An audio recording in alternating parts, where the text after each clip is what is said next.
आजच्या व्हिडिओमध्ये मी तुम्हाला माझा ऑफिस नंतरचा संपूर्ण रुटीन दाखवणार आहे. ऑफिसमधून घरी आल्यानंतरची धावपळ, घरातली कामे आणि दिवसाचा शेवट शांतपणे देवपूजेसोबत कसा करते ना, तेच मी आज तुमच्यासोबत शेअर करणार आहे. ऑफिसचा दिवस संपलेला आहे आणि आता मी घरी आलेली आहे. आजचा माझा संध्याकाळचा रुटीन तुमच्यासोबत शेअर करणार आहे. अगोदर आल्या मी इकडं लाईट लावून आणि खिडकी ओपन करून घेतलेली आहे, कारण उन्हाळा इतका चालू आहे की खूपच गरम होतं. त्यामुळे म्हणलं की थोडं थंड वाटेल, त्यामुळे खिडकी ते सगळं ओपन करून घेतलेले आहे आणि थोडा वेळ शांत बसून पाणी पिलं. हे झाल्यानंतर घरी आल्यानंतर हातपाय धुतले आणि थोडा वेळ रिलॅक्स करते. दिवसभराच्या कामानंतर घरात आल्यावर खूप छान वाटतं.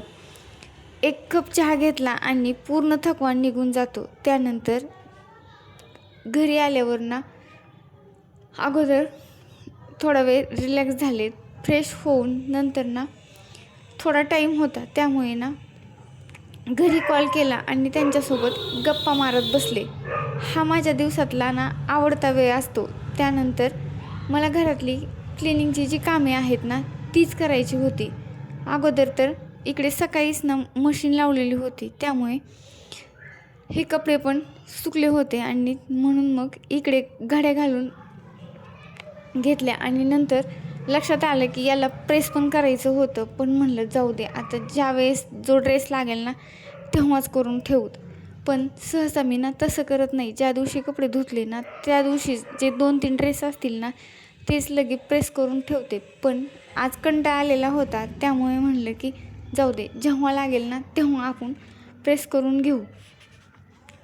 अगोदर हॉल आणि बेडरूमच क्लीन करायचं ठरवलेलं होतं. त्यामुळे इकडे मी अगोदर बेडरूमपासूनच सुरुवात केलेली आणि जी काही म्हणजे विखुरलेल्या वस्तू होत्या इकडे तिकडे ठेवलेल्या तेच मी अगोदर म्हणजे सुरुवात केली होती ठेवण्यासाठी.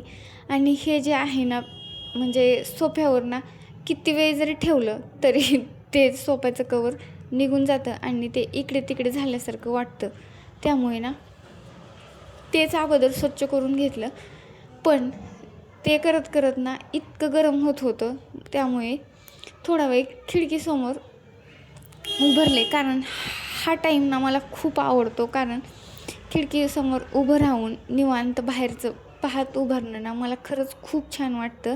त्यामुळे तेच करून घेतलं आणि नंतर ते झाल्यास अगोदर केस वर बांधून घेतले, कारण हे जर वर असतील बांधलेले तरच कामं सुचतात. त्यामुळे अगोदर केस बांधून घेतले आणि नंतर इकडे मी थोडा सिंपल मेकअप करायचं ठरवलेलं होतं. कारण आल्यावर फक्त हातपाय धुतले होते, पण थोडाही मेकअप केलेला नव्हता आणि थोडा मेकअप केला तर आपल्यालाही फ्रेश वाटतं. त्यामुळे मी इकडं थोडं सिंपल क्रीम आणि पावडर लावून घ्यायचं ठरवलेलं होतं. आणि तर आपल्याला मेकअपमधलं काही जास्त जमत नाही, त्यामुळे एवढं जरी केलं तरी फ्रेश वाटतं. त्यामुळे मी अगोदर तेच करून घेत होती आणि ते झाल्यानंतर आणखीन ठरवलं की जे बाकीचे काही साफसफाईचे कामे आहेत तेच करून घेऊत. कारण नंतर आणखीन दिवस मावायला थोडा टाईमही होता, त्यामुळे आणि दिवाबत्ती करायला पण थोडा टाईम होता. त्यामुळे म्हणलं की अगोदर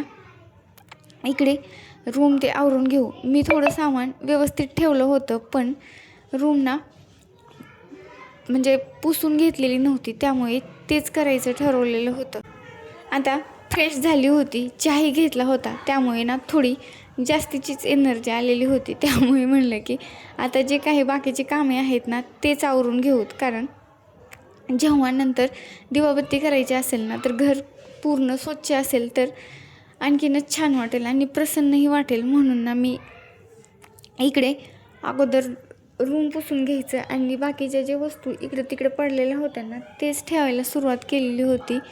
त्यामुळे अगोदर इकडं पूर्ण घर म्हणजे झाडून काढून घेतलं आणि नंतर हे झाल्यानंतर घरही पुसून घेणार होती, कारण नंतर दिवाबत्तीही करायची होती आणि थोडा टाईमही होता. आणि हे करत करतच माझ्या डोक्यात चालू होतं की संध्याकाळी जेवणासाठी काय बनवायचं. कारण सध्या म्हणजे भाजीपाला तर काही जास्त मार्केटमध्ये येत नाही आहे आणि तेच दररोज डाळे आणि बाकीचे कडधान्य खाऊन ना खूप कंटाळा आलेला आहे. त्यामुळे तेच विचार चालू होता की आज काय करायचं म्हणून. पण म्हणलं आणखीन टाईम आहे, तोपर्यंत डोकं थोडं शांत ठेवूत आणि पुढचं पुढं बघूत.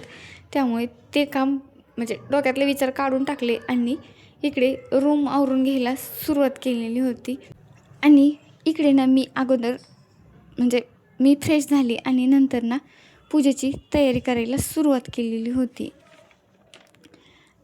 घर स्वच्छ झाल्यावर ना खूप छान वाटतं आणि पॉझिटिव्ह एनर्जी पण भेटते. दिवसभराचा थकवा देखील ना कमी झाल्यासारखा वाटतो. स्वच्छ घर म्हणजे मनालाही शांतता मिळते आणि खूप छानही वाटतं. त्यामुळे ती ना माझं न चुकताचं रुटीन असतं.